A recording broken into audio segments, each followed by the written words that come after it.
या आणि करंजाडा, उलवे, द्रोणागिरी या सगळ्या शहरांमध्ये सिडकोचा पाणी पुरवठा आहे.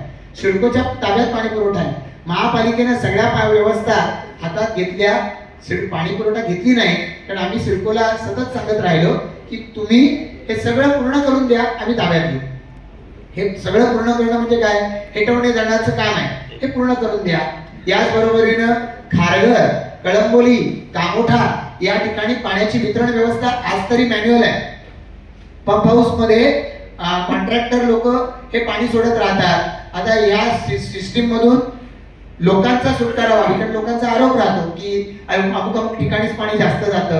उपस्थित सर्वच या ठिकाणी विविध वृत्त म्हणजे आपण म्हणूया प्रिंट मीडियाचे सर्व संपादक प्रतिनिधी, उपस्थित असणारे सर्व डिजिटल मीडियाचे संपादक प्रतिनिधी, सोशल मीडियावरील सर्व संपादक प्रतिनिधी, उपस्थित सर्व पत्रकार सहकारी आणि या निवडणुकीमध्ये भाजप, शिवसेना, राष्ट्रवादी, RPI या आमच्या महायुतीच्या सर्व प्रचाराला योग्य पद्धतीनं लोकांपर्यंत पोहोचवण्यामध्ये आम्हाला ज्यांनी सहकार्य केले असे आपण सर्व सहकारी, उपस्थित सर्व भगिनी आणि सर्व उपस्थित बंधू, मी सगळ्यात आधी उशिरानं ही पत्रकार परिषद सुरू झाली त्याबद्दल आपल्या सर्वांची दिलगिरी व्यक्त करतो. प्रश्न विचारू शकतात, पण त्यापेक्षा जास्त या कालावधीमध्ये जे व्याज दंड लागलेला होता, एकनाथ शिंदे साहेब त्यावेळेला मुख्यमंत्री होते, त्यांनी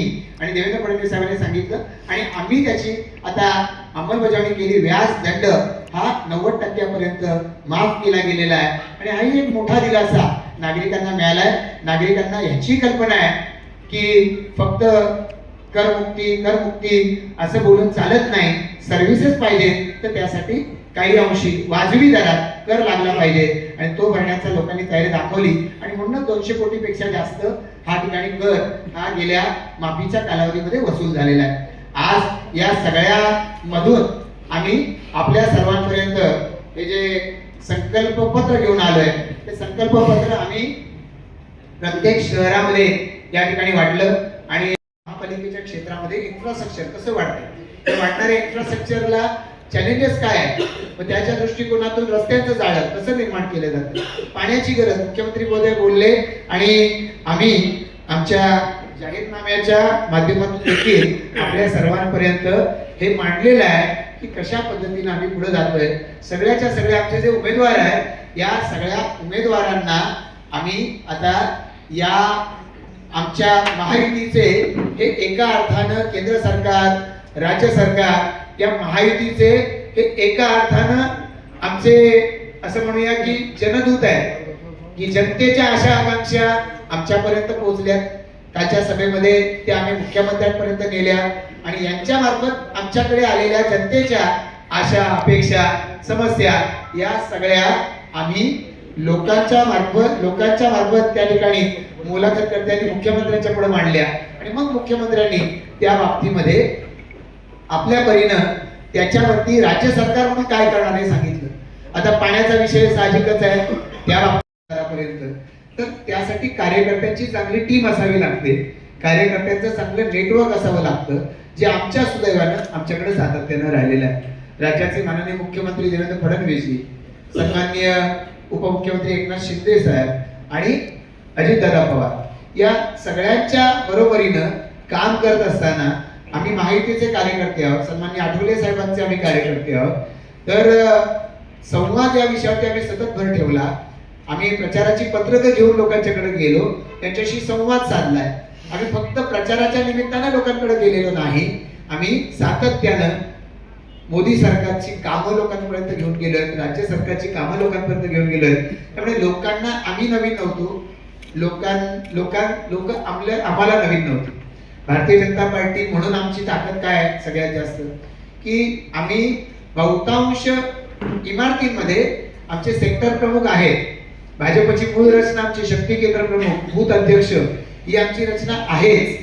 त्याच बरोबरीनं आम्ही आता बिल्डिंग प्रमुख नेमले आणि त्या बिल्डिंग प्रमुखांमार्फत आम्ही वेगवेगळ्या सोसायट्यांचे चेअरमन, सेक्रेटरी यांच्यापर्यंत आम्ही पोहोचलो.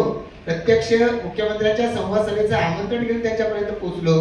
आम्हाला आनंद आहे की मुख्यमंत्री काल आले आणि मुख्यमंत्र्यांनी जो संवाद साधला, मला कल्पना आहे आपण सारी पत्रकार मंडळी आहात, गेली अनेक वर्ष या क्षेत्रामध्ये काम करताय. मी वेगवेगळ्या आपल्या पैकी पत्रकारांच्या मुलाखती सुद्धा वेगवेगळ्या चॅनल्सवरती पाहिल्या, आपली मतं आपण व्यक्त केली. सगळी काही आम्हाला आवडणारी आणि आम्हाला समाधान देणारी असते असं नाही, पण पत्रकार म्हणून आपली अभिव्यक्ती स्वातंत्र्य आपल्याला, आपण आपली मतं व्यक्त केलेली आहे.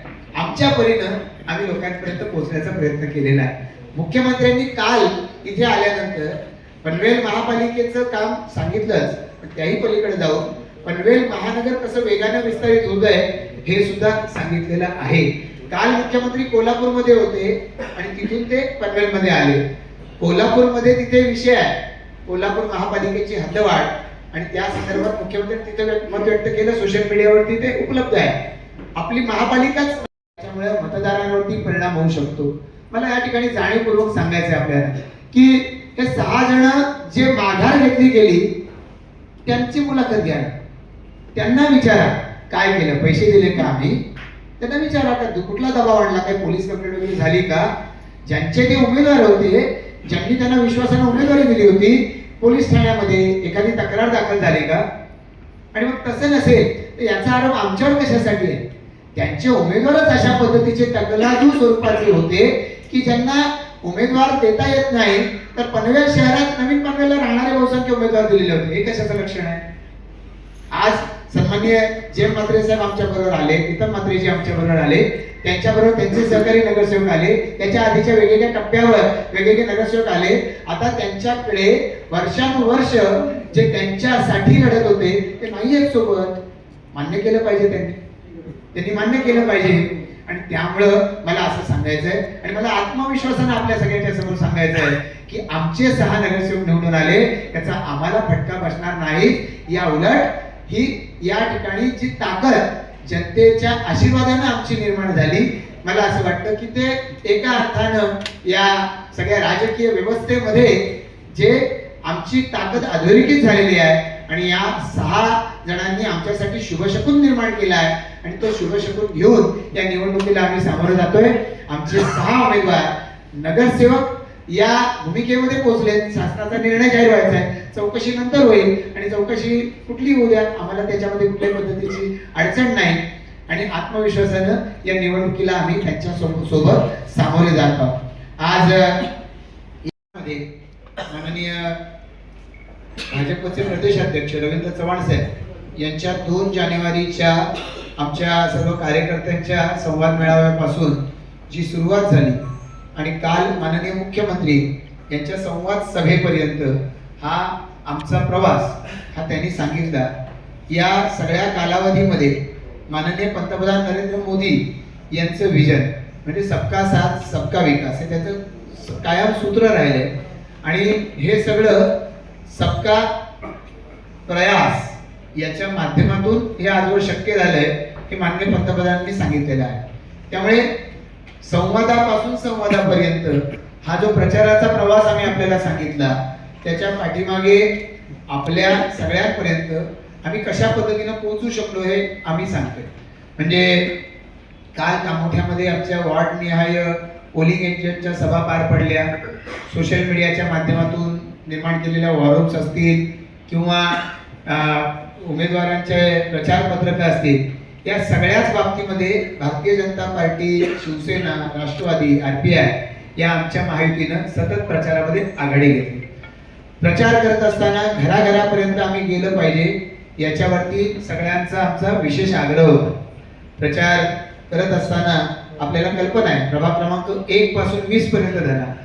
1 आणि 2 प्रभाग आहे, त्याच्यामध्ये ग्रामीण भाग जास्त प्रमाणात आहे आणि 3 नंबर प्रभाग जो आहे त्या 3 नंबर प्रभागामध्ये आता मोठ्या प्रमाणावरती नागरीकरण आता त्या ठिकाणी झालंय. इनफॅक्ट 3 नंबर प्रभाग जो आहे संपूर्ण 20 वॉर्डामध्ये सगळ्यात जास्त मतदान म्हणजे 46,000 होण्याचा त्यांनी प्रयत्न केला. एका अर्थानं त्यांनी असं दाखवलं प्रशांत ठाकूर, परेश ठाकूर हेच महापालिका चालवत आहेत. तर मला आपल्याला या ठिकाणी जाणीवपूर्वक सांगावं लागेल की परेश ठाकूर सभागृह नेते होते.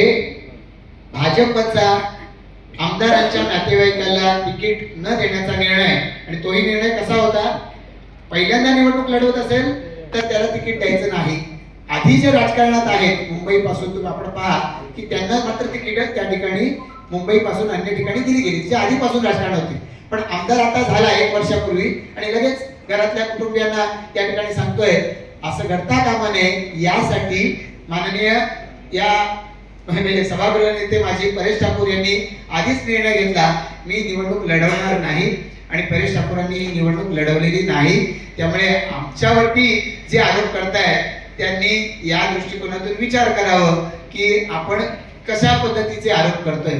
आमच्यावरती भ्रष्टाचाराचा आरोप ज्यांनी केला त्यांच्या बॅनरवरती ज्यांचे फोटो आहेत ते गेली 4.5 वर्ष एक बँक कर्नाळा बँक ही बुडवल्याबद्दल ते तुरुंगात आहे आणि त्या बँकेच्या ठेवीदारांचे पैसे आमच्यामुळे ठेवीदारांना मिळाले. ते ठेवीदार त्यांच्याशी जास्त संबंधित होते आणि म्हणून एक एक करत ते त्यांच्यापासून ते त्यांचे सहकारी निखळत गेले. आमच्याकडे जी संख्या 51 होती ती महापालिकेची निवडणूक लागताना आमची 65 झाली. विजय खानावकर महायुतीचे आमचे राष्ट्रवादीचे 66 झाले. म्हणजे ते आमच्यावर आरोप करतात पण त्यांनी स्वतःचा जरा अंतरंगामध्ये झाकून बघा, त्या ठिकाणी डोक्यावर बघावं तर त्यांच्या लक्षात येईल त्यांचा जनाधारही सुटला आणि मग आता त्यांचे सहकारी सुटले.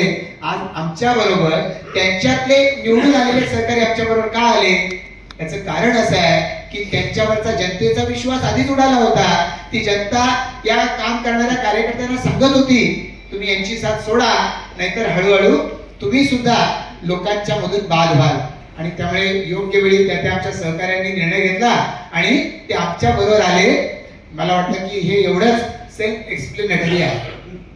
बाबतीमध्ये मी पुन्हा उल्लेख करेन की 129 अ चा उल्लेख या ठिकाणी केला गेला आहे आणि असं सांगितलं जात आहे म्हणजे की 22,983 गावठाण हद्दीतल्या प्रॉपर्टीजना याचा फायदा 129 अ चा मिळाला.